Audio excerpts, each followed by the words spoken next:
সুপ্রিয়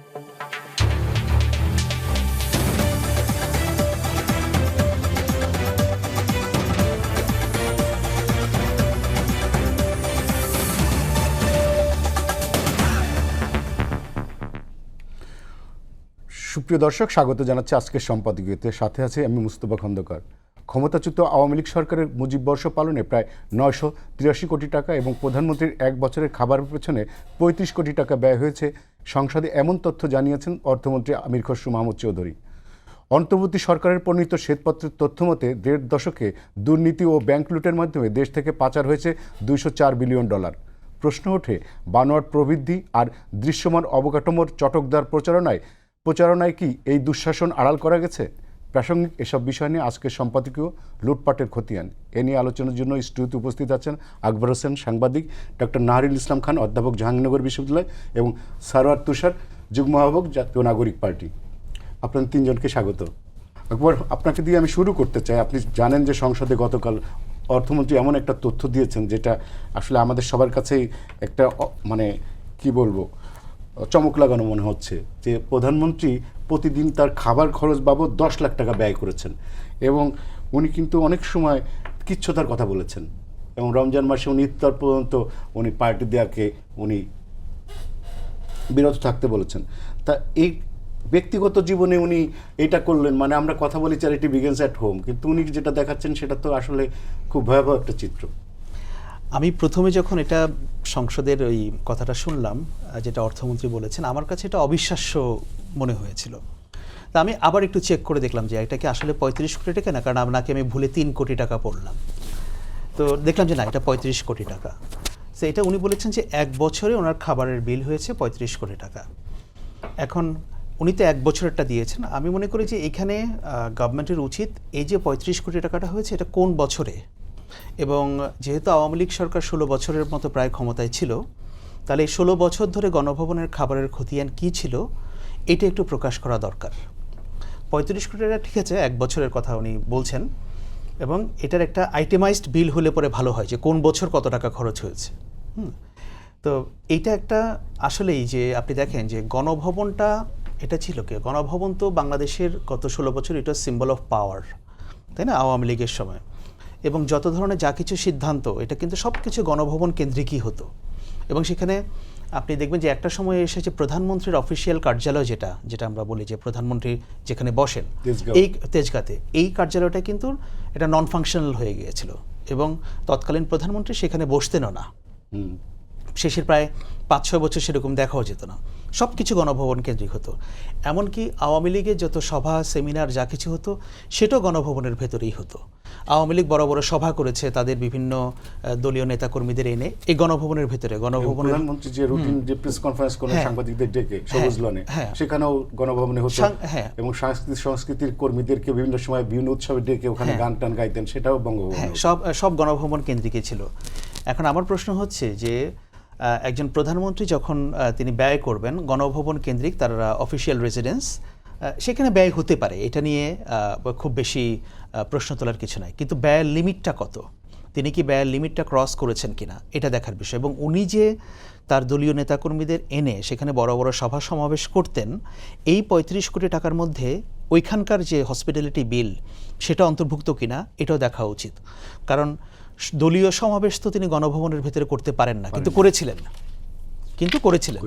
সুতরাং আমি মনে করি যে এটার একটা আইটেমাইজড বিল হলে পরে সরকারের উচিত যে লাস্ট 16 ইয়ার্স, যে 2009 থেকে শুরু করে 2024-এর অগস্টের আগ পর্যন্ত কত টাকার খতিয়ান, এটা জানলে পরে আমরা বুঝতে পারবো যে আসলে ওইখানে এই যে সেটা দুর্নীতি বলুন বা অপব্যয় বলুন, যেটা বলুন, এটার ব্যাপকতাটা কতটুকু। সেকেন্ড থিং আসে, আপনি আরেকটা কথা বলেছেন যে মুজিব বর্ষের বিষয়টা। সেখানে সংসদে যে তথ্য দিয়েছেন মুজিব বর্ষ 1000 কোটি টাকা খরচ হয়েছে, প্রায় 1000 কোটি টাকা, 982 কোটি টাকা মানে 1000 কোটি টাকা। তো এখন এই 1000 কোটি টাকা খরচ হলো, এই খরচগুলো কোথায় কোথায় হলো, কোন খাতে হলো, এটাও আমাদের জানার বিষয় আছে।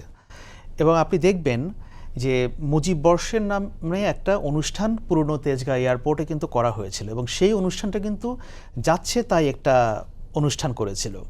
এবং আপনাদের মনে থাকবে যে সেই অনুষ্ঠানে তারা একটা লেজার শো করতে চেয়েছিল, পুরো একটা ব্যর্থ একটা লেজার শো হয়েছিল। তাহলে এই যে 1000 কোটি টাকাগুলো খরচ করলো, তাহলে কোথায় হলো? কারা পেল এই 1,000 কোটি টাকা? এই বিলগুলো কাদের কাছে গেল? কিভাবে ডিস্ট্রিবিউটেড হলো?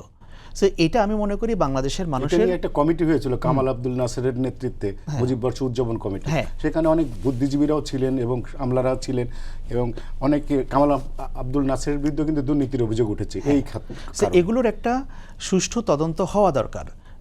এই যে অপব্যয় বলি বা দুর্নীতি বলি, যেটাই আমি বলছি।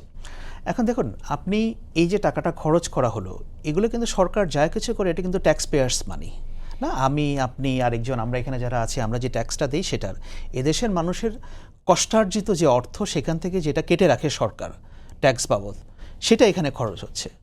তো তাহলে এদেশের মানুষের তো এটা জানার অধিকার আছে যে যিনি একসময় কৃচ্ছতার কথা বলতেন এবং উনি কথায় কথায় বলতেন যে আমার জীবনে চাওয়া পাওয়ার কিছু নাই। তো যার জীবনে চাওয়া পাওয়ার কিছু না থাকে, তার খাবারের বিল কেন মাসে 10 কোটি টাকা হবে?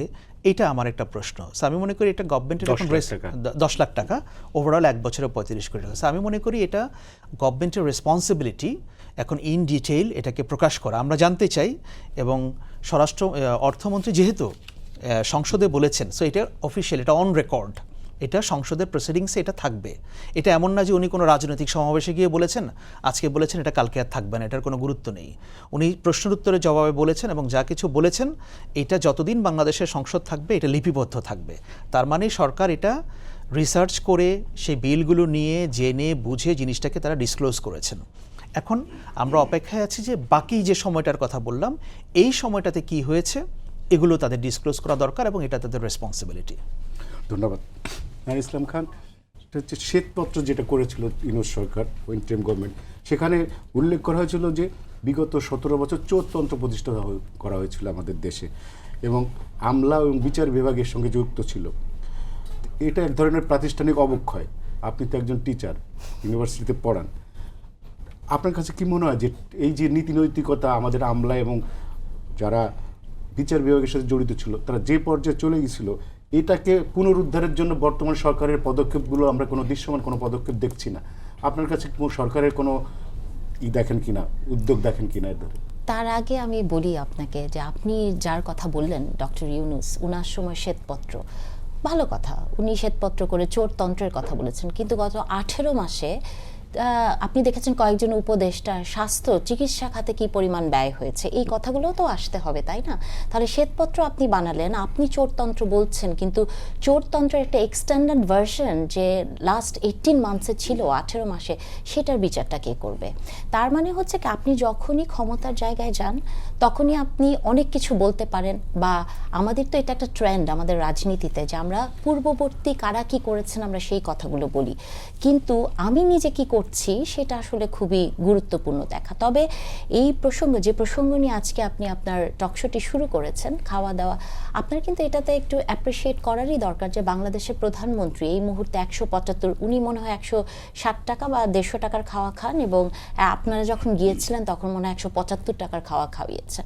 তো তাহলে এই যে একটা কৃচ্ছতা সাধন, এবং আপনি দেখেছেন কোনো একটা জায়গাতে যদি কেউ বিদেশে ট্রেনিংয়ে যায়, বা এখন কিন্তু প্রজ্ঞাপন করে এটা বন্ধ করার চেষ্টা করা হচ্ছে যে বিদেশে ট্রেনিংয়ে যাওয়া যাবে না, বা একটা মশা নিধন, যদিও এটা সরকারি খরচে ছিল না, কিন্তু ওখানে যে নোটটি উনি লিখেছিলেন এটা সবার মধ্যে এক ধরনের আলোড়ন তৈরি করেছিল। তার মানে এই সরকার সেই পদক্ষেপের দিকে হাঁটছে। তবে আমি মনে করি আকবর ভাইয়ের সাথে আমি আসলেই একমত যে যে খরচগুলো যে খাতে হয়েছে সেটার একটা জবাবদিহিতা, এবং কোন সময় কোন খাতে কি খরচ হয়েছে। দেখেন, হাস্যকর বিষয়টা কি জানেন যে কত ধরনের মানুষের দ্বৈত চরিত্র থাকে। এই শেখ হাসিনা উনি টেলিভিশনে এসে আমাদেরকে বলেছিলেন যে আমরা কাঁঠাল দিয়ে কিভাবে বার্গার বানিয়ে খেতে পারবো না, বা মরিচকে, কাঁচা মরিচকে শুকিয়ে রেখে কিভাবে ব্যবহার করা যায়। যখন সংকটে আছে দেশ তখন বলছিলেন আর কি, যখন উনি এই কথাগুলো, তার মানে হচ্ছে জনগণ হচ্ছে সেই প্রান্তিক মানুষ যারা সবসময় কাঁঠালের বার্গার খাবেন, আর উনি খাবেন প্রতিদিন 10 লাখ টাকার খাওয়া। ইভেন আপনি যদি গণভবনের ভেতরেও দেখেন, ওটা কিন্তু ওই যে আমাদের টেলিভিশনে যারা কৃষি বিষয়ক অনুষ্ঠান করেন তারা তো অনেক আবেগ আপ্লুত হয়ে শেখ হাসিনার গণভবনের ভেতরে কৃষি বিষয়ক অনুষ্ঠান করেছিলেন না, দেখেছেন তো? সেখানে দেখেছেন ওনার ওখানে ধান হয়, পাট হয়, রাজহাঁস থাকে, এমন কোনো কিছু নাই। তাহলে যার ভেতরে সিস্টেমটা ওরকম যে আপনি খুবই সেলফ সাফিসিয়েন্ট, আপনি নিজেই নিজের তরকারি বুনছেন, সেখান থেকে ছিঁড়ে ছিঁড়ে খাচ্ছেন, সেখানে আপনার 10 লাখ টাকা কি করে খরচ হয়। আবার এটাও দেখলাম যে কতগুলো নাকি বিল বকেয়াও আছে। আমি শুনলাম একটু আগে আমাদের 2.5 কোটি টাকা, হ্যাঁ। তুষারি বলছেন যে এটা নাকি আশেপাশের রেস্টুরেন্ট, আমি জানি না, পেপারে দেখি নাই, আশেপাশের রেস্টুরেন্টের বকেয়া বিল। আপনি চিন্তা করতে পারেন বাংলাদেশের প্রধানমন্ত্রী মানে রেস্টুরেন্ট থেকে বাকিতে খায়, মানে যেখানে আমরা ছোটবেলা থেকে দোকানে লেখা দেখেছি বাকি চাহিয়া লজ্জা দিবেন না। হ্যাঁ, তো তাহলে পরিশোধ তো করে একজন নাই আপু, বাকিতে বলতেছেন কিভাবে? পরিশোধ করে নাই তো। না, সেটা তো বাকি তো নিয়েছে, পরিশোধ যেহেতু করে নাই সেটা তো বাকি। হ্যাঁ, তো তাহলে এই যে বাকি চাহিয়া লজ্জা দিবে না, দেখেন এটা তো এক পুরো ধরনের হতে পারে, জোর জন্ম লোকটা সেটাও আমি অত খারাপ জায়গায় গেলাম না। হ্যাঁ, আমি বাকিতেই থাকি, বাকি যে ফাঁকি সেটাই আসলে এই সময় হয়েছে। তো আসলে যেটা হয়েছে যে আমরা হয়তো খুব রেটরিক করে কথাগুলো বলছি, হেসে হেসে বলছি, কিন্তু এগুলা প্রত্যেকটার পেছনে একটা বেদনার গল্প আছে। এই প্রতিটা মানে ওটাই প্রমাণ করে যে আপনার মতো বাংলাদেশের মতো একটি দেশে, সেই দেশে মানে এই ধরনের লুটপাট হয়েছে। আপনি কি বিশ্বাস করেন 10 লাখ টাকার খাওয়া প্রতিদিন খাওয়া সম্ভব? এটা তো ইম্পসিবল, এটা অ্যাবসার্ড। তো তার মানে হচ্ছে কি, এটা যতটা না খেয়েছে তার থেকে হচ্ছে পকেটে গিয়েছে। এই যে মুজিব বর্ষের কথা আপনার বলছিলেন, আকবর ভাই একটা লেজার শো এর কথা বলে, এটা এখনো ইউটিউবে আছে। আপনি দেখবেন যে একটা মনুষ্যাকৃতির মুজিব বানাতে যে একটা ডিম্বাকৃতি হয়ে গিয়েছিল। হ্যাঁ, এবং উনি নামলেন, সেখান থেকে সবাই দৌড়ে চলে যাচ্ছে। মানে কি ধরনের একটা হাস্যকর জিনিস মানে হতে পারে এই দেশে, মানে টাকা খরচের বয়ান দিয়ে, মানে টাকা খরচ করার পথ দিয়ে।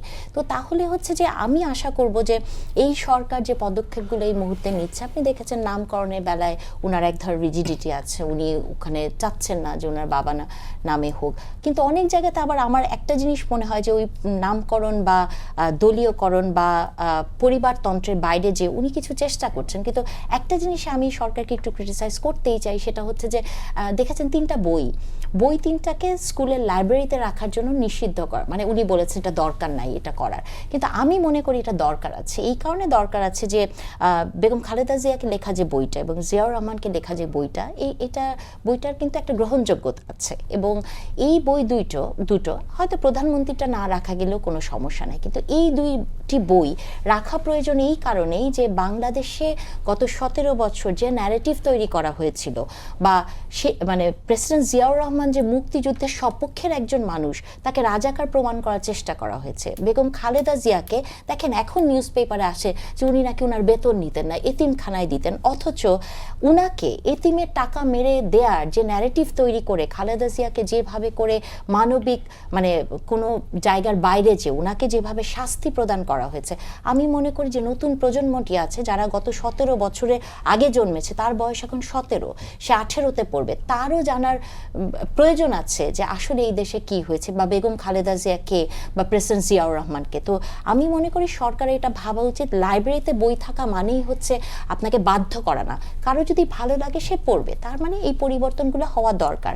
আর যে প্রসঙ্গে আপনি ছিলেন যে এই সরকার আসলে কি কি পদক্ষেপ নিচ্ছেন, আপনি সরকারের পদক্ষেপের থেকেও ধরেন আপনি যদি ব্যক্তিকেন্দ্রিক কিছু দেখেন, আপনি প্রধানমন্ত্রীকে যদি সেপারেটলি বিবেচনায় আনেন, উনার কথাবার্তা চলাফেরা বা সব কিছুর মধ্যে এক ধরনের মানে প্রান্তিক মানুষের ছোঁয়া আছে, যেটা আমরা মনে হয় যে আমাদেরই পরিচিত মানুষ বা আমরা ডেইলি লাইফে যা করি, সিম্পল লাইফ লিড করার জন্য ইতিমধ্যে প্রশংসিত হয়েছে। কিন্তু হয়তো অনেক বিতর্ক থাকতে পারে ওনার আশেপাশের মানুষকে নিয়ে। তবে আমি এটা বিশ্বাস করি যে যখন আপনি ভালো কিছু শুরু করবেন, হয়তো খুব দ্রুততম সময়ে আশেপাশকে আপনি ইনফ্লুয়েন্স করতে পারেন না, আপনার প্রভাবটা পড়ে না, কিন্তু দীর্ঘতম সময় সেটার ইনফ্লুয়েন্সটা পড়বেই।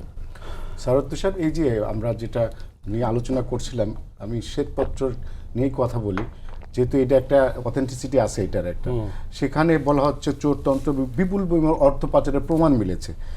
তা এই যে আমাদের এই অর্থ পাচারের প্রমাণ মিলেছে, অর্থ আমরা বিদেশ থেকে ফেরত আনার ব্যাপারে নানা তোড়জোড় করি, কিন্তু শেষ পর্যন্ত আসে না, এবং আনার জন্য যে অর্থ খরচ হয় দেখা যাচ্ছে সেটাও বিপুল অঙ্ক।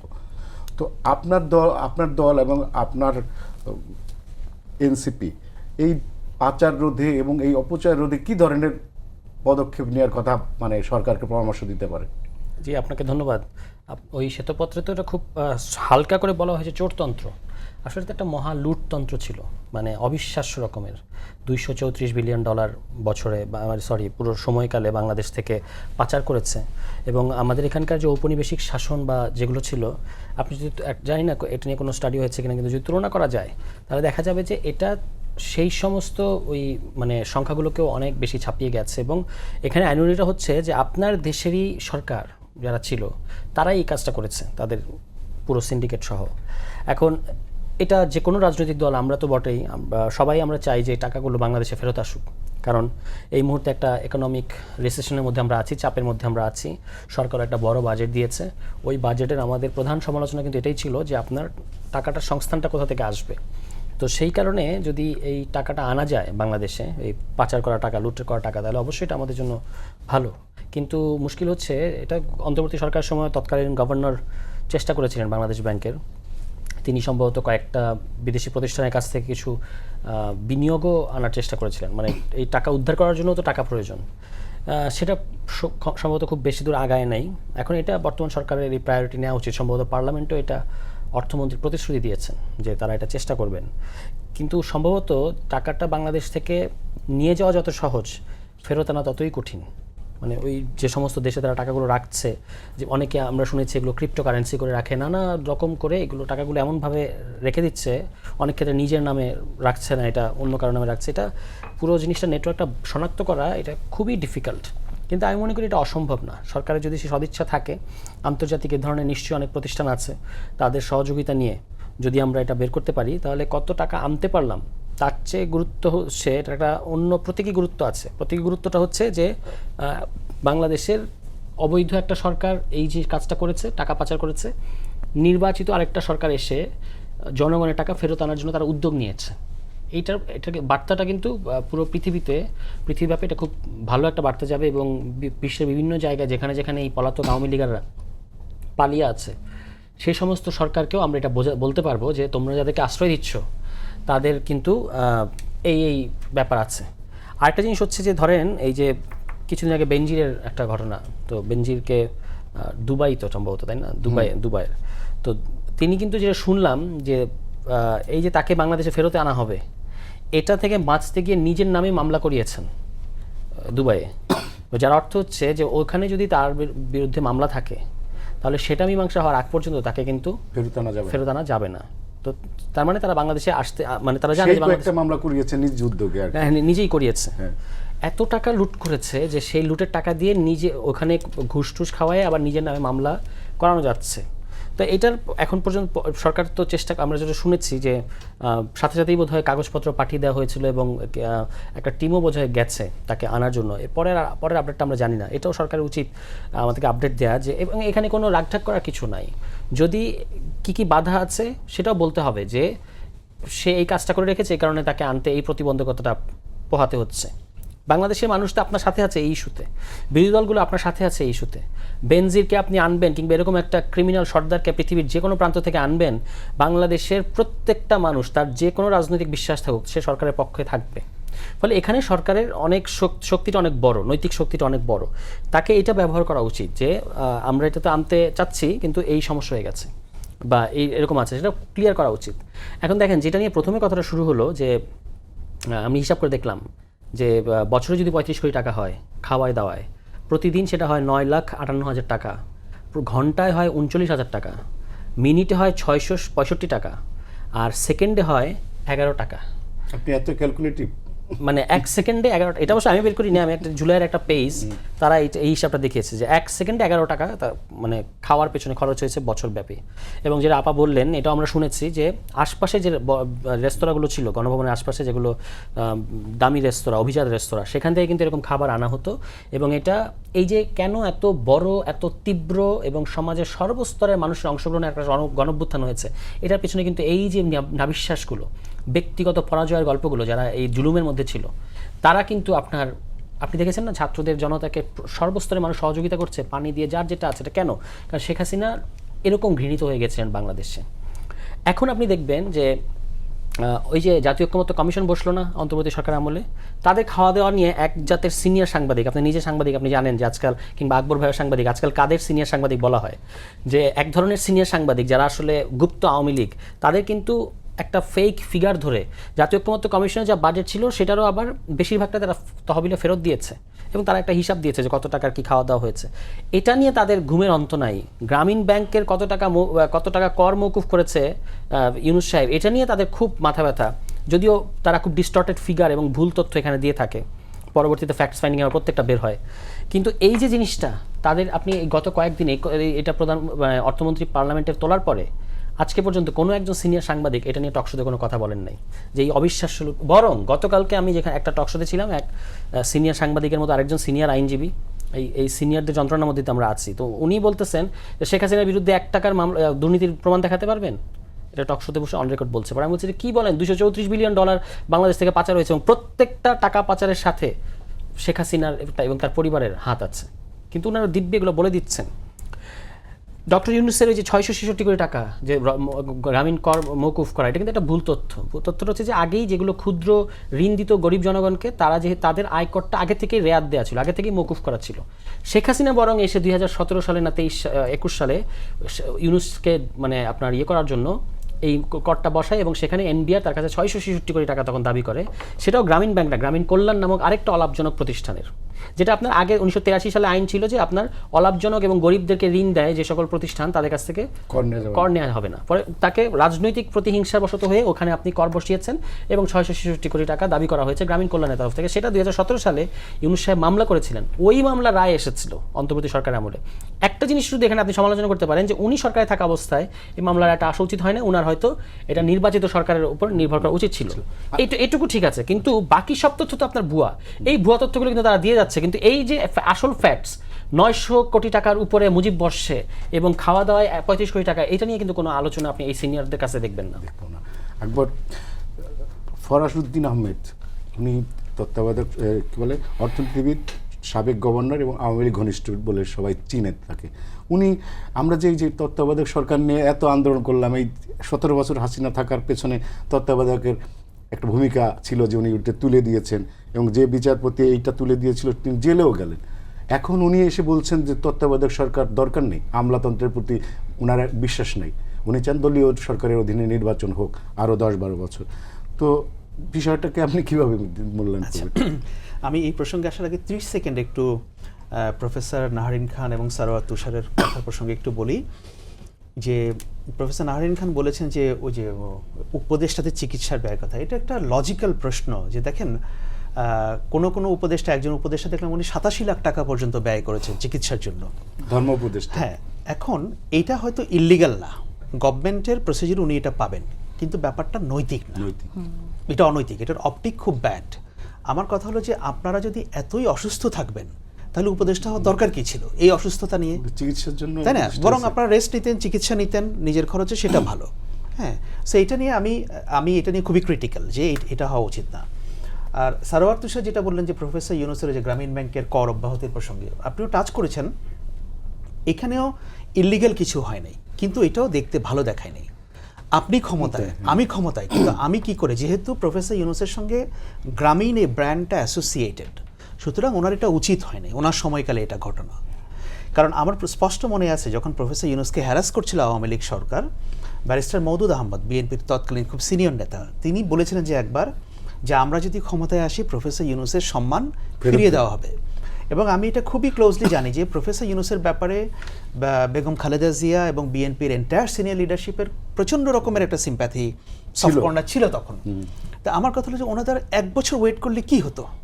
বিএনপি সরকার এসে যদি এটা, হ্যাঁ, বিএনপি আসুক বা যেই আসুক, ইলেকশনে যে জিতবে সে করবে, এটা দেখতে ভালো দেখাতো জিনিসটা। এখন বিষয় হচ্ছে এটা কি অবৈধ না, কিন্তু জিনিসটা দেখতে ভালো দেখাচ্ছে, মানে নৈতিকতার মানদণ্ডে এটা উত্তীর্ণ হয় নাই। এই গেল প্রথম কথা। সেকেন্ড প্রশ্ন আপনি যেটা করেছেন, ফরাসউদ্দিন সাহেব যেটা জানেন, উনি তো, আমি ওনাকে যদ্দূর জানি যে উনি একজন লেখাপড়া জানা মানুষ, পণ্ডিত মানুষ।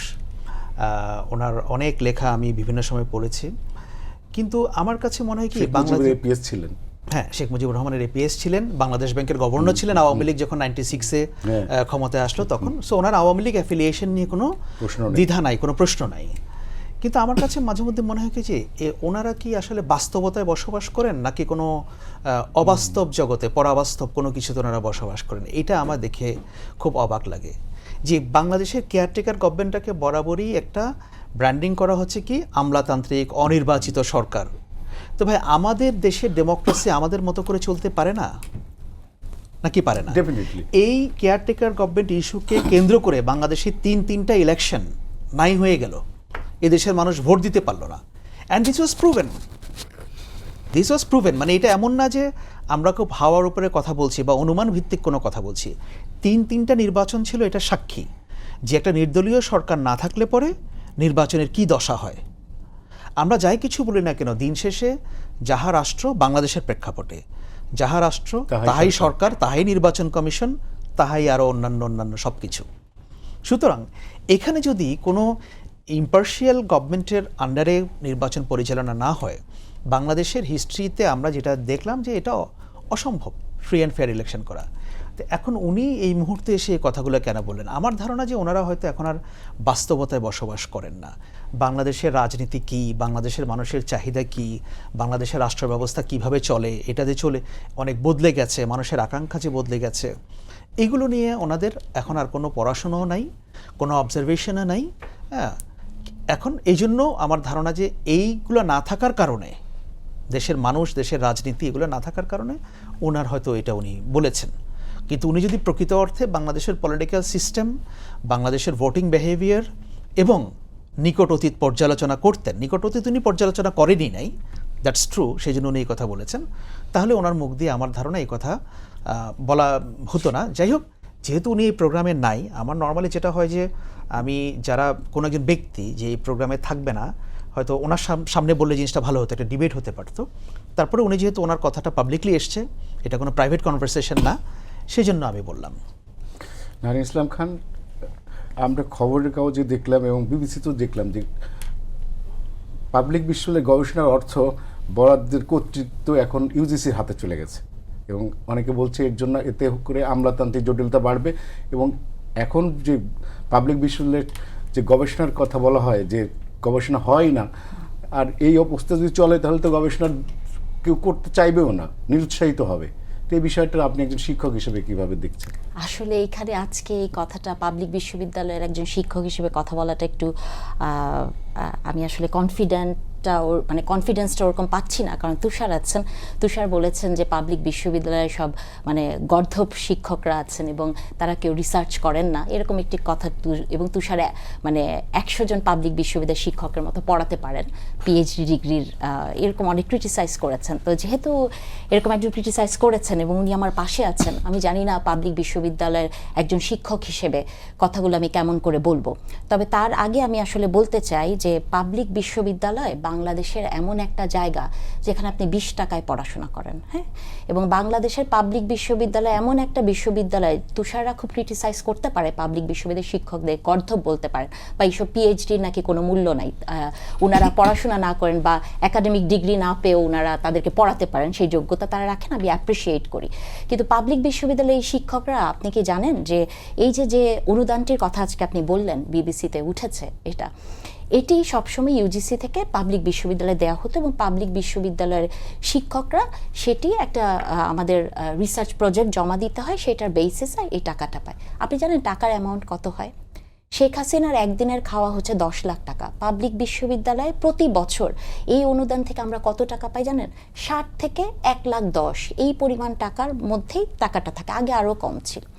এই টাকাটা নিতে আপনার যখন ইউজিসির দ্বারে ঘুরতে হবে, ইউজিসিতে একটা ব্যুরোক্রেটিক জায়গা, এবং ইউজিসিতে এই মুহূর্তে আমি ওদের হ্যারাসমেন্ট কমিটির কনভেনার, আপনি বিশ্বাস করবেন না তাদের লোকবল এবং তাদের ক্যাপাসিটি এবং ব্যুরোক্রেসি এমন একটি জায়গায় আছে যে একটি চিঠি টাইপ করতে 1 মাস সময় লাগে। হ্যাঁ, তো সেই রকম একটা জায়গায় পাবলিক বিশ্ববিদ্যালয়ের শত শত শিক্ষক এসে ইউজিসিতে এটা সরাসরি অ্যাপ্লাই করবে, সেটাকে অ্যাপ্রুভ করবে, কতখানি জটিলতার মধ্যে পড়বে আপনি চিন্তা করে দেখেছেন? আর টাকার অ্যামাউন্ট আপনি দেখেন, তুষাররা বলতেই পারেন যে আমরা গর্ধব, কিন্তু পৃথিবীর কোনো বিশ্ববিদ্যালয়ে, তুষার পড়েছেন কিনা আমি জানি না, পৃথিবীর কোনো বিশ্ববিদ্যালয়ে এরকম বিশ্ববিদ্যালয় নয় যে একজন শিক্ষক রিসার্চ করবেন, তিনি পরীক্ষার খাতাও দেখবেন, তিনি ক্লাসও নেবেন। আপনি বড় বড় বিশ্ববিদ্যালয়, আকবর ভাই লন্ডনে ছিলেন, বড় বড় বিশ্ববিদ্যালয়ে গেলে এমনও কিছু প্রফেসর আছেন যারা কোনোদিন ক্লাস নেন না, তারা শুধু রিসার্চের কাজই করেন। হ্যাঁ, বা বাংলাদেশের বিশ্ববিদ্যালয়গুলোতে যে আপনার র্যাঙ্কিং নিয়ে এত কথা হয়, যদিও আমি র্যাঙ্কিংটাকে একটা কমার্শিয়াল একটা জায়গা থেকে দেখতে পছন্দ করি, কিন্তু র্যাঙ্কিং কিন্তু শুধুমাত্র শিক্ষকের যোগ্যতা দিয়ে হয় না, র্যাঙ্কিংটা আসে কিন্তু আপনার দেশে কতজন বিদেশি স্টুডেন্ট পড়তে আসলো তারও উপর। তো বাংলাদেশকে সেই ক্যাপাসিটি রাখে। আর এই যে যে কথাগুলো পাবলিক বিশ্ববিদ্যালয়ের শিক্ষকদের নিয়ে অলওয়েজ হয়, এই যে আপনাকে তো আমি একটা সিনারিও দিলামই, আপনার বাংলাদেশে আপনি যদি পাকিস্তান বা ইন্ডিয়ার পাবলিক বিশ্ববিদ্যালয়ের শিক্ষকদের বেতনের স্কেলটি দেখেন এবং বাংলাদেশেরটা দেখেন, আপনি কি করে এক্সপেক্ট করেন যে আমাদের কোনো লাইব্রেরি অ্যাক্সেস থাকে না, হ্যাঁ, আপনি একটা ভালো রিসার্চ জার্নালে পেপার ছাপাতে হলে অ্যাটলিস্ট কিছু টাকা আপনার লাগে, সেগুলোকে আপনি আপনার পকেট থেকে দিয়ে করবেন? বা আপনি ছাত্র পড়াবেন, আপনি পরীক্ষার খাতা দেখবেন, আবার আপনি লেকচার দিবেন, আবার সরকার বা দেশ বা তুষারদের মতো মানুষ এক্সপেক্ট করে থাকবে যে আপনি হাই ক্লাস রিসার্চ করবেন? Is it possible? তাহলে দেখেন, একটা রিসার্চের গ্র্যান্ট যেটা নাকি 60,000 থেকে 1,10,000-এর মধ্যে থাকে, আপনি কল্পনা করতে পারেন বাংলাদেশে এই সময়ে একটা রিসার্চ, আপনি ধরেন আপনি রিসার্চে তো অনেক ধাপ আছে, আপনি যদি প্রাইমারি রিসার্চ করেন ধরেন আপনাকে ফিল্ড ওয়ার্কে যেতে হবে, ফিল্ড ওয়ার্কে যদি আপনি যান ধরেন 1 মাসে একটা ফিল্ড ওয়ার্ক করলেন, আপনার কি পরিমাণ টাকা খরচ হবে? তাহলে এটা কি সম্ভব? তাহলে রিয়ালিস্টিক জায়গা থেকে কথা বলতে হবে। আমি মনে করি যে ইউজিসি যে কাজটি এই মুহূর্তে করছেন, ওনারা মনে হয় এটা এখনও আলোচনা স্টেজে আছে, হয়তো ফুললি ডিসিশন এখনো হয় নাই, তবে এটা একটা খুব ভুল ডিসিশন হবে, কারণ এইটা আমলাতান্ত্রিক যে জটিলতায় পড়বে, ওই টাকাটা বের করে আনতে একজন শিক্ষকের কম করে হলে 6 থেকে 8 মাস সময় লাগবে এবং অর্থ বছরটা শেষ হয়ে যাবে। তার মনে করি না যে এটা করা উচিত। আর আপনি ক্রিটিসাইজ করতে পারেন সব কিছু, কিন্তু আপনাকে ভুলে গেলে চলবে না যে এই পাবলিক বিশ্ববিদ্যালয় বাংলাদেশের, আমার ক্লাসরুমে আমি নিজে বলতে পারি যে আমার একটা ছাত্র আছে যার বাবা সুন্দরবনে মধু কাটে, তাদের বাসায় ইলেকট্রিসিটি নাই, আবার আমার ক্লাসরুমে গুলশানে থাকা ছেলেও আছে। তাহলে এই যে সমাজের মানে আপনার প্রান্তিক থেকে উচ্চবিত্ত সবার যে এই যে একটা মিথস্ক্রিয়া পাবলিক বিশ্ববিদ্যালয় হয়, এটা পৃথিবীর কোনো দেশে আপনি উচ্চশিক্ষা এত সহজ মূল্যে পাবেন না। সো এটাই আমার বক্তব্য। স্যার তুষার, আপনারা পদযাত্রা করছেন জুলাই মাসে এবং সেই পদযাত্রাতে আপনাদের এখনো চলছে।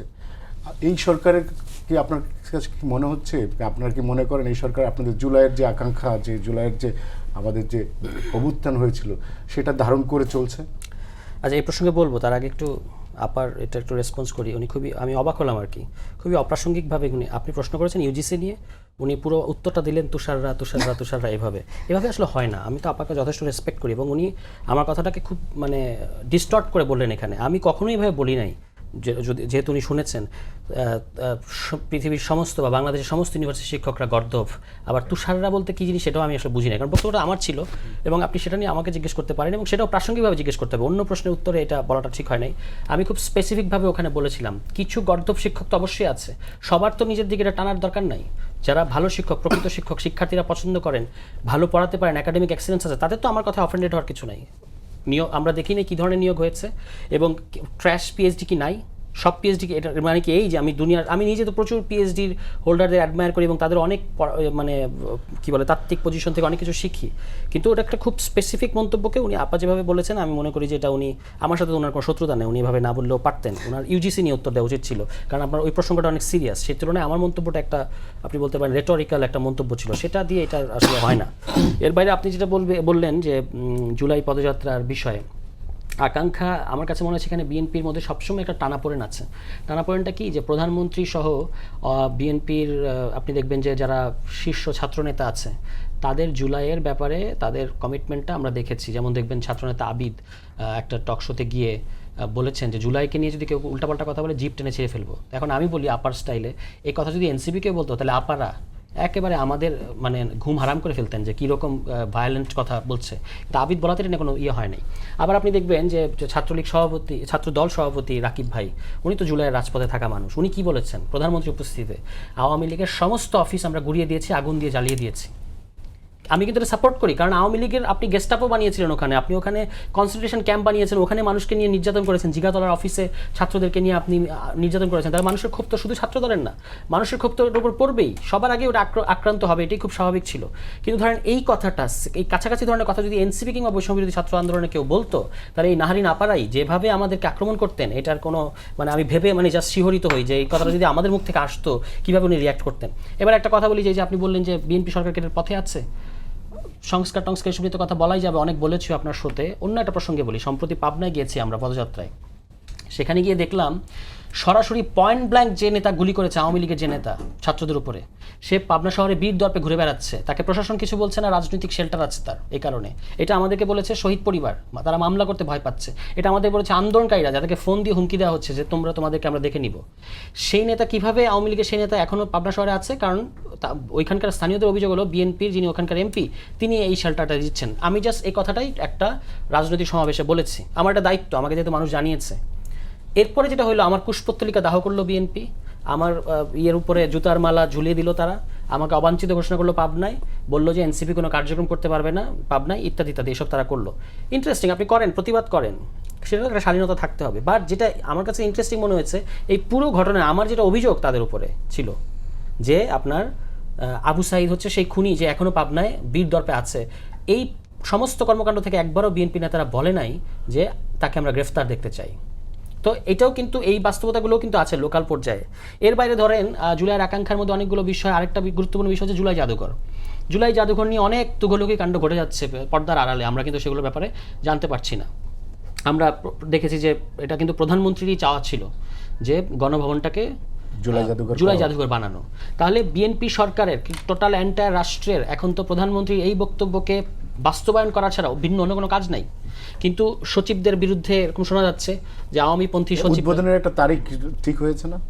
হ্যাঁ, এই যে ভেতরের যে এই যে অনেক ধরনের পক্ষ আছে না সরকারের ভেতরে, একটা পক্ষ তো চাচ্ছে যে এটা বন্ধ হয়ে যাক, বা এটাকে আপনি ওই যে বিভিন্ন ধরনের ফেক দুর্নীতির নিউজ দিয়ে আপনি এটাকে বিতর্কিত করেন। একই জায়গায় বসে 8টা নিউজ বানানো হয়েছে, 8টা হাউসে পাঠানো হয়েছে, এইসব ঘটেছে। তখন প্রধানমন্ত্রী যে কাজটা করেছেন, স্পিকার সাহেবকে পাঠিয়েছেন ওখানে, উনি রাজনৈতিক দূরদর্শিতার পরিচয় দিয়েছেন, উনি গিয়ে এখানে একটা তারিখ ঘোষণা করেছেন। কিন্তু তবু কিন্তু ভেতরে অনেক কিছু ঘটে যাচ্ছে যেন এই জাদুঘরটা চালু করতে না পারা যায়। এবং এই জাদুঘর নিয়ে প্রশ্নের আপনি দেখবেন শেষ নেই, এত বড় জাদুঘর কেন লাগবে, এখানে কি সব কিছু আসবে কিনা। এটার নাম জুলাই জাদুঘর, এখানে আপনি বাংলাদেশের সমস্ত ইতিহাস তুলে ধরতে পারবেন, ইনক্লুডিং মুক্তিযুদ্ধ। এটা তো কেউ আপনাকে না করে নাই। কিন্তু এই যে জুলাই জাদুঘর সরকারের ভেতরে, এখান থেকে শিক্ষাটা কি? শিক্ষাটা হচ্ছে সরকারের ভেতরে এমন এলিমেন্টস আছে যারা কিন্তু গোপনে গোপনে আপনার কাজ করছে গণঅভ্যুত্থানের বিরুদ্ধে।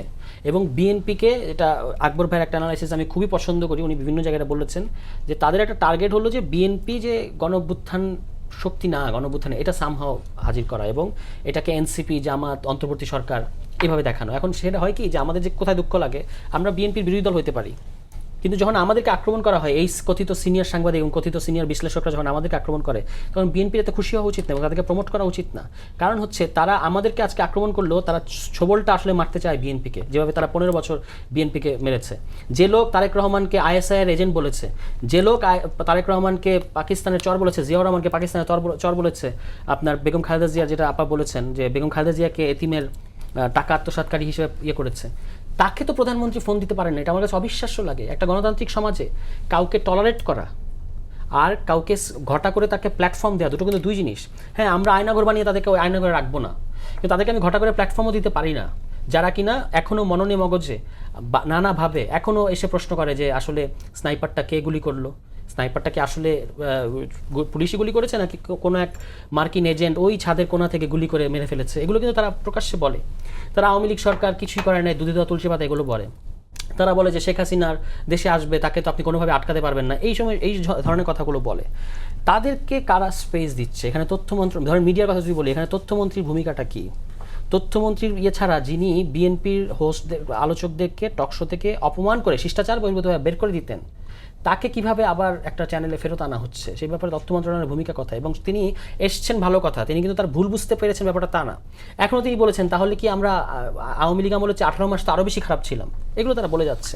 তাহলে এই যে জুলাইয়ের স্পিরিট যদি আপনি বলেন, জুলাইয়ের স্পিরিট হচ্ছে বিএনপি সরকারকে এখানে তার ভেতরে যে ফ্রিঞ্জ এলিমেন্টগুলো আছে এগুলোকে চিহ্নিত করে তাদেরকে নিউট্রাল করতে হবে। তারা জুলাইকে বিতর্কিত করতে পারে না। আপনার সাথে আমার হাজারটা বিষয়ে দ্বিমত থাকবে, কিন্তু জুলাইকে আমরা বিয়ন্ড পলিটিক্সের জায়গায় রাখতে হবে। এইখানে প্রধানমন্ত্রী সহ বিএনপির শীর্ষস্থানীয় যারা নেতা, তাদেরকে কিন্তু একটা সিদ্ধান্তে আসতে হবে। একবার এনসিপি নেতা নাসিরুদ্দিন পাটোয়ারি, আপনি তো তার নাম জানেন, বহুল আলোচিত একজন নেতা, তিনি বলেছেন শেখ হাসিনার বিচার এবং রাষ্ট্র সংস্কার বাস্তবায়ন না হলে বিএনপি সরকারের পতন ঘটানো হবে। দেখুন, নাসিরুদ্দিন পাটোয়ারি উনি ওনার মতো করে বলেছেন। যাই হোক, আমি যদি ওইটাকে প্রতীকীয় অর্থে ধরে নেই তাহলে একরকম উত্তর হবে, আর যদি এটা আমি সিরিয়াসলি ধরে নেই তাহলে আমার উত্তর আরেক রকম হবে। আমি এটাকে সিরিয়াসলি ধরে নিচ্ছি যে সে হয়তো এটা বলেছে, হ্যাঁ, এবং তার কথার খুব সিরিয়াসনেস। আমার একটা প্রশ্ন, যে বাংলাদেশে শেখ হাসিনার বিচার যদি বিএনপি না করে বা বিএনপি না করতে পারে, এটা আর কেউ করতে পারবে না। Plain and simple, full stop. এটা নাসিরউদ্দিন পাটোয়ারিদের এনসিপিও পারবে না, জামায়াতও পারবে না। এটা পারলে বিএনপি পারবে। বিএনপি সে ম্যান্ডেট আছে। বিএনপিকে 5 বছরের জন্য এদেশের মানুষ মানে 2/3 সংখ্যাগরিষ্ঠতা করে দিয়েছে, এবং বিএনপি এই মুহূর্তে বাংলাদেশের দি লার্জেস্ট পলিটিক্যাল পার্টি। এই মুহূর্তে না, আরও আগে থেকে ছিল। বিএনপি নিয়ে অনেক ক্রিটিসিজম আছে, এবং আমার ধারণা আমি বিএনপির একজন বড় ক্রিটিক, কিন্তু স্টিল আমি বিশ্বাস করি শেখ হাসিনার বিচার যদি করতে হয় এটা বিএনপি পারবে। তবে হ্যাঁ, বিএনপির সহায়তা দরকার। সেটা কাদের কাছ থেকে? অপর পলিটিক্যাল পার্টির কাছ থেকে দরকার। কিন্তু সহায়তাটা এরকম না, এই ভাষায় হবে না আর কি। সহায়তাটাকে কিভাবে করা যায়, এটাকে কিভাবে পলিটিক্যালি সেটাকে হেল্প করা যায়, ওই উপায় খুঁজতে হবে, ওই ধরনের ল্যাঙ্গুয়েজ ইউজ করতে হবে। আর জুলাই নিয়ে সারোয়ার তুষারও যেটা বললেন, দেখুন, জুলাই নিয়ে বিএনপির মধ্যে অনেক ফ্রিঞ্জ এলিমেন্ট আছে, দ্যাটস ফাইন, সেটা আমি ডিসএগ্রি করব না। বিএনপি ইজ এ মানে বিগ পলিটিক্যাল পার্টি, এখানে বিভিন্ন ধরনের লোকজন আছে। কিন্তু এই যে জুলাই অভ্যুত্থান নিয়ে বিএনপির যে প্রথম যে প্রোগ্রামটা করলো, যেখানে সালাউদ্দিন সাহেবও ছিলেন বা প্রধানমন্ত্রীও ছিলেন 4 জুলাই, এটাই হচ্ছে বিএনপি, ওটাই হচ্ছে বিএনপির টোন জুলাই অভ্যুত্থান নিয়ে। সালাউদ্দিন সাহেব যেটা বললেন যে মানে ওভারঅল বিএনপির প্রোগ্রামটার কথা বলছি, ওই প্রোগ্রামটাই হচ্ছে জুলাই নিয়ে বিএনপির টোন। বিএনপি কি এত বোকা যে বিএনপি জানে না যে বাংলাদেশে জুলাই অভ্যুত্থান সাকসেসফুল না হলে কি হবে? বিএনপি কি জানে না যে বাংলাদেশের ক্ষমতার আবার পালাবদল হলে পরে প্রথম ভিকটিম বিএনপি হবে? সো ওরা তো এত নাইভ না। এবং আমি সবসময় এটাও বলি যে বিএনপি তো বাংলাদেশের নতুন কোনো পলিটিক্যাল পার্টি না, নতুন করে ক্ষমতায়ও আসেনি, তাই না? তারা এই নিয়ে 4 বার রাষ্ট্র ক্ষমতায়। তো সুতরাং বিএনপি বুঝবে না কেন? বিএনপি ডেফিনেটলি বুঝবে। কিন্তু হ্যাঁ, যে সমালোচনাগুলো আছে সেই সমালোচনাগুলো আমাদের করতে হবে। বিএনপির ভেতরে কেউ যদি সেটাকে সাবোটাজ করতে চায়, অন্যভাবে সেটা ন্যারেটিভ উৎপাদন করতে চায়, এটাকে কাউন্টার করতে হবে। Then let me come to the prime minister's point. উনি অনেক কথা বলছেন, এই যে জুলাই জাদুঘর নিয়েও সারোয়ার তুষার যেটা বলছেন। দেখুন, আমি পার্সোনালি যেটা জানি বিভিন্ন জায়গায় কথাবার্তা বলে, প্রধানমন্ত্রী অনেক সিদ্ধান্ত দিচ্ছেন, এগুলো কিন্তু বাস্তবায়ন হচ্ছে না, সিম্পলি হচ্ছে না। আমি এই অনুষ্ঠানে বসে সেটা ডিটেইল করে কারণ নাম করে বলতে চাই না, কিন্তু হচ্ছে না। সেটা কি মানে কেন হচ্ছে না? প্রধানমন্ত্রীর সিদ্ধান্ত বাস্তবায়ন হচ্ছে না, তার মানে কি এর পেছনে কি কোনো আমলাতান্ত্রিক কোনো আছে, প্রতিবন্ধকতা আছে? আমলাতান্ত্রিক না, ওভারঅল এই ক্যাবিনেটের মধ্যে একটা শিথিলতা আছে। আচ্ছা, এখন প্রধানমন্ত্রী তো ধরুন উনি তো ওভারঅল পলিসি দেখবেন, উনি তো একদম ডে টু ডে অ্যাফেয়ার এই ব্যাপারগুলো উনি হ্যান্ডেল করবেন না, হ্যাঁ। কিন্তু ধরুন উনি একজনকে মৌখিকভাবে একটা নির্দেশনা দিলেন, সেটাও ঝুলে আছে বহুদিন ধরে, এরকম কাহিনী আছে। কিন্তু যাই হোক, সেটার বলতে চাই না। এখন যদি এত শিথিলভাবে রাষ্ট্র পরিচালনা করা হয়, তাহলে কিন্তু আপনি ফাংশন করতে পারবেন না। তো সবে তো সরকারের 5 মাস। প্রধানমন্ত্রী বা যে সরকার বা যাই হোক, যদি বলেন যে হ্যাঁ আমি এটা চাই মানে এটা চাই, এটা এখন লাগবে, কেন এটা হবে না? আপনি দেখতে পাচ্ছেন যে বিভিন্ন জায়গায় আপনার এই যে কৃচ্ছ্রতা সাধনের কথা বলা হচ্ছে, সরকারের তো একটা পলিসি হচ্ছে, এখানে সরকার এখানে একটা ওভারঅল এক্সপেন্ডিচার রিভিউ করছে যে তারা কম খরচ করবে। আমি ছোট্ট একটা উদাহরণ দিলে হয়তো আমি জানি না এটা কতটা পারফেক্ট হবে, বাট উদাহরণটা দেখেন। পররাষ্ট্রমন্ত্রী বিভিন্ন জায়গায় যাচ্ছেন, যেখানে মন্ত্রী যাচ্ছেন তার সঙ্গে সঙ্গে উপদেষ্টাও যাচ্ছেন। ওইখানে কি একজনের কাজ না 2 জনের কাজ? তা আপনার গভর্নমেন্টের পলিসি যদি হয়, প্রতিমন্ত্রী যাচ্ছেন না, প্রতিমন্ত্রী তো যাচ্ছেন না। আমি অন্তত 10টা ঘটনা দেখিয়ে যেতে পারবো যেখানে পররাষ্ট্রমন্ত্রী গেছেন, সাথে সাথে উপদেষ্টাও গেছেন। এই যে ওনারা বিদেশ ভ্রমণ করছেন, পররাষ্ট্রমন্ত্রীকে যেতে হবে, তাহলে হয় পররাষ্ট্রমন্ত্রী যাক, নাহলে পররাষ্ট্র উপদেষ্টা যাক। এরকম 10টা প্রোগ্রাম আমি দেখাতে পারবো যেখানে তারা একসঙ্গে যাচ্ছেন। মানে কি পররাষ্ট্রমন্ত্রীর প্রতি সরকার কনফিডেন্ট পাচ্ছে না? আমি সেই প্রসঙ্গ তুলছি না, আমি তুলছি যে মানে খরচের একটা উদাহরণ দিতে। আপনি যে বিদেশ ভ্রমণ করছেন, এখানে পয়সা লাগে না? প্রধানমন্ত্রী নিজেও যা বুঝছে না, আমি জানি না সেটা, হ্যাঁ, সেটার জবাব ওনারাই ভালো দিতে পারবেন। তাহলে এটা হচ্ছে একটা উদাহরণ। এই ধরনের উদাহরণ আরও আছে, দিতে চাইলে দেওয়া যাবে। সো আমি যেটা বলি যে হ্যাঁ, প্রাইম মিনিস্টার উনি ওনার কথাবার্তায় খুব পরিমিতবোধ, ওনার চালচলন খুবই পরিমিতবোধ, সব কিছু আছেন, কিন্তু অনেক সময় কি যে খুব বেশি লিনিয়েন্ট হয়ে গেলেও হ্যাঁ এইটা তখন একটা সময় এসে দেখবেন যে আপনি আর আগাতে পারছেন না, ফাংশন করতে পারছেন না। আমাদের রাষ্ট্র ব্যবস্থা এত সহজ না, ইটস ভেরি কমপ্লেক্স। এখানে অনেক পলিটিক্স, এখানে আমলাতন্ত্র অনেক স্ট্রং, অনেক কিছু তারা সাবোটাজ করতে চায়, অনেক কিছুকে তারা বাধাগ্রস্ত করতে চায়, নিজ দলের লোক করতে চায়। সুতরাং এগুলো প্রধানমন্ত্রীকে টু সাম এক্সটেন্ট অনেক বেশি অ্যাসার্টিভ হতে হবে। এবং আমি বারবার বলছি যে অ্যাসার্টিভ হওয়া এবং ভায়োলেন্ট হওয়া এক জিনিস না আর কি। সো ওই অ্যাসার্টিভনেসটা যদি থাকে, আমার ধারণা যে এটা সরকারের জন্য ভালো হবে। নাজমুল ইসলাম খান, আমরা শুরু করেছিলাম শ্বেতপত্র দিয়ে হাসিনার খাবার নিয়ে। আমি আবার হাসিনা প্রসঙ্গ আপনার কাছে শেষ প্রশ্ন করতে চাই। হাসিনাকে দেশে ফিরে আনার জন্য নানা রকম কথাবার্তা চালু হচ্ছে এবং নতুন নতুন ন্যারেটিভ তৈরি হচ্ছে। তার সহানুভূতিশীল যারা সাংবাদিক আছে, বুদ্ধিজীবী আছে, এরাই শুরু করেছে। প্রসিকিউশন আবার বলছে যে শেখ হাসিনা দেশে ফিরলে আত্মসমর্পণের কোনো সুযোগ নেই, go to the central jail. So এই যে হাসিনাকে প্রতিদিন আমরা নতুন করে প্রাসঙ্গিক করে তুলছি, হাসিনার কি আসলেই আমাদের দেশে রাজনীতি করার আর কোনো মোরাল গ্রাউন্ড আছে? আচ্ছা, তার আগে আমি তুষারের কথা একটু বলতেই চাই। এটা আমরা শেষের না, দিকে চলে কিন্তু আসছি এটা তো। আমাকে বলতে হবে, কারণ কি জানেন, কারণ একটু পরে বট বাহিনী বলি যে এনসিপির তুষার নাহির নাপা কেমন ধুলাই দিলেন, মানে এরকম থাকবে।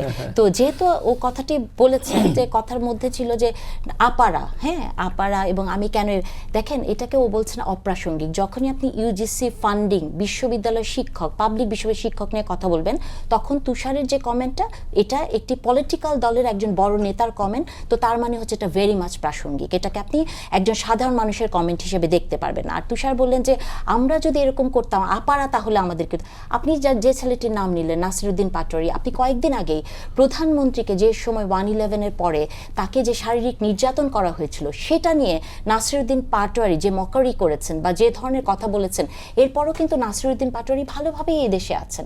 এবং নাসিরউদ্দিন পাটোয়ারির কারণে বিএনপির একজন বড় নেতা, তার মানসিক অবস্থা কোথায় গিয়েছে আমরা এটা সবাই জানি। তুষারা কি সেটা নিয়ে কথা বলে? তুষারা বলে না। তুষারা কি যে এত দুর্নীতির কথা বললেন বা কোথায় তুষারের কুশপুত্তলিকা দাহ হয়েছে, আপনি দেখেছেন যে এনসিটিভিতে মানে 400 কোটি টাকার কাগজ বিতরণের দুর্নীতিতে তুষারদের দলের মানুষেরই নাম এসছে। আজকের নিউজ হচ্ছে ওনাদের এমপি হান্নান মাসুদ মাঝপথ থেকে ফেরত নিয়ে চলে আসছে। তুষারা কিন্তু এগুলো নিয়ে কথা বলেন। আর যখনই আমি বলবো, তুষার আমি একটু কথাটা বলি, সেটা হচ্ছে যে আপনি যখন কথা বলেছেন আমি একটা কথা বলি নাই। হ্যাঁ, সেহেতু আমার মনে হয় আমাকে টেনে আনতে আপনি কেন, আপনি যদি আমাকে বলতে দিতে হবে তো। অপ্রাসঙ্গিক আপনার কাছে, শুনেন, প্রাসঙ্গিকতা অপ্রাসঙ্গিক ভেরি রিলেটিভ। আপনার কাছে যেটা অপ্রাসঙ্গিক মনে হতে পারে আপনার অবস্থানের জায়গা থেকে, আমার কাছে সেটা প্রাসঙ্গিক। কারণ একজন রাজনৈতিক দলের বড় নেতা যখন বলবেন যে বিশ্ববিদ্যালয়ে 100টা গর্ধবকে আমি পড়াতে পারি, পিএইচডি ডিগ্রি নাই, হ্যাঁ এটা বলতে পারেন ওইসব পিএইচডি, তখন আমি এই কথাটা বলতেই পারি, কারণ আমি একটা কমিউনিটিকে বিলং করি। আর আপনি যে শেখ হাসিনার কথাটি বলছেন, এই কথাটি প্রশ্নটি আমি আপনাকে আসলে করতে চাই, সেটা হচ্ছে যে শেখ হাসিনাকে প্রাসঙ্গিক করার কথা বলেন না। আপনারা মনে আছে 2015 সালের দিকে তারেক রহমানের বক্তব্য প্রচার করাকে কিন্তু মিডিয়া মানে সব জায়গা কোর্ট থেকে নিষিদ্ধ করা হলো, এবং সেটা কিন্তু প্রচার করেন নাই। তাহলে আপনারা মিডিয়ারা কি করে শেখ হাসিনার বক্তব্যকে প্রচার করেন? তার মানে কি মিডিয়াও সেই দায়িত্ব পালন করছে তাকে প্রাসঙ্গিক করা। তবে আমি এটা বলতে চাই যে শেখ হাসিনা সবসময় প্রাসঙ্গিক, এবং প্রাসঙ্গিক তাকে রাখতে হবে। শেখ হাসিনাকে প্রাসঙ্গিক যদি আপনি না রাখেন, তাহলে কিন্তু শেখ হাসিনার কৃতকর্মগুলো সেখান থেকে শিক্ষা নেওয়ার জায়গাটা থাকবে না। আমি বহু বছর জার্মানিতে ছিলাম। জার্মানিতে কিন্তু যে নাজি বাহিনীর যে কৃতকর্ম, সেগুলোকে কিন্তু তারা প্রাসঙ্গিকই রেখেছে, কিন্তু ডিফারেন্ট ওয়েতে প্রাসঙ্গিক রেখেছে। কারণ শেখ হাসিনাকে ওই জায়গা থেকে প্রাসঙ্গিক রাখতে হবে। তবে আমি মনে করি যে এই মুহূর্তে শেখ হাসিনা ফেরত আসবে কি আসবে না, বা তাকে নিয়ে যে কথাগুলো হচ্ছে সেটা বলা, আমি মনে করি মিডিয়াতে বসে আদালত অবমাননাই হতে পারে। আপনারা তারেক রহমানের কোনো বক্তব্য কখনো প্রচার করতে পারেন নাই। হ্যাঁ, উনার অপরাধ তো শেখ হাসিনার মতো ছিল না, উনার অপরাধী ছিল না, তাই না? উনি ভিকটিম। তো ভিকটিমকে আপনি এই জায়গায় নিয়ে গেছেন, কিন্তু শেখ হাসিনাকে প্রতিনিয়ত বলছেন। আর আজকে আমি মনে হয় পররাষ্ট্র প্রতিমন্ত্রীর একটি বক্তব্য দেখলাম যে উনি যেহেতু আসামি, সেহেতু উনাকে আসলে জেলে যেতে হবে, উনার বয়ানকে গ্রহণ করার মতো কোনো কিছু নাই। তো যে কথাগুলো দিয়ে আসলে শেষ করতে চাই সেটা হচ্ছে যে আপনি যেগুলোই বলেন না কেন, বাংলাদেশ মানে যে কথাটা সবসময় বলি যে একটা সরকার 5 মাস, এটা বললেও বলবে যে 5 মাস তো কি হয়েছে। তবে আমি মনে করি আকবর ভাইয়ের কথাগুলোর মধ্য থেকে যে সব জায়গাতেই মানে একটা তো সূচনা হয়েছে এবং 17 বছরের তো অনেক ঝামেলা ছিল, চেষ্টা করতে দিতে হবে। আপনি পজিটিভ ক্রিটিসাইজ করেন, সেটাতে কোনো অসুবিধা নেই এবং এটা করতেই হবে। বিএনপিকে পজিটিভ ক্রিটিসাইজ করতে হবে আমাদেরই জন্য, কারণ শেখ হাসিনার বিচার অথবা জুলাইকে ধারণ করা হলে বিএনপিই করতে পারে, এটা আমি বিশ্বাস করি। ধন্যবাদ। সারোয়ার, হাসিনা প্রসঙ্গে আমরা কথা বলছিলাম, আপনার এনসিপি আসলে হাসিনার বিচার চায়, সব কিছু ঠিক আছে, কিন্তু সব কিছুতেই সরকারকে দোষ দেয় কেন? সরকারকে তো অ্যাকাউন্টেবল রাখতে হবে এবং এখানে অ্যাকাউন্টেবল রাখা, তাকে ব্লেম দেওয়া কিন্তু দুই জিনিস। একটু বলি না, রাজনৈতিক বক্তব্যে ধরেন অনেকের যার যার রুচির মতো বলে, কিন্তু মূল জায়গাটা যে নীতিটা আমি বিশ্বাস করি সেটা হচ্ছে যে আমাদের সাথে শেখ হাসিনার আওয়ামী লীগের সরকারের একটা সম্পর্ক ছিল, সেটা হচ্ছে যে মানে নো, আপনি যাই করেন এটার কোনো বৈধতা আমাদের কাছে নাই। বিএনপি সরকারের সাথে কিন্তু আমাদের সেরকম সম্পর্ক না, ফলে যে দ্বন্দ্বগুলো আছে এগুলোকে একটা ওই যে ক্লাসিক্যাল মার্কসিস্ট ল্যাঙ্গুয়েজে বলা যায় যে অবৈরী দ্বন্দ্ব, মানে বিএনপি সরকারের সাথে। আমি তো বললাম যে আওয়ামী লীগ ইস্যুতে তো আমরা বিএনপি সরকারকে সমর্থন করছি, বিএনপির এই অবস্থানগুলোকে সালাউদ্দিন আহমেদের প্রচুর সমালোচনা আমি নিজে করেছি, কিন্তু ওনার ওই যে আওয়ামী লীগের দাফন হয়ে গেছে দিল্লির হেডকোয়ার্টার, এই সংক্রান্ত যে বক্তব্য, এগুলো কিন্তু আমি ভীষণভাবে অ্যাডমায়ার করি এবং আমি এগুলোকে সবসময় বলেছি যে এই জায়গায় উনি ঠিক বক্তব্য দিয়ে আসছেন কনসিস্টেন্টলি। আপনার ইলেকশনের আগে উনি যে কথা বলেছেন এখনও তিনি সেটা বলছেন।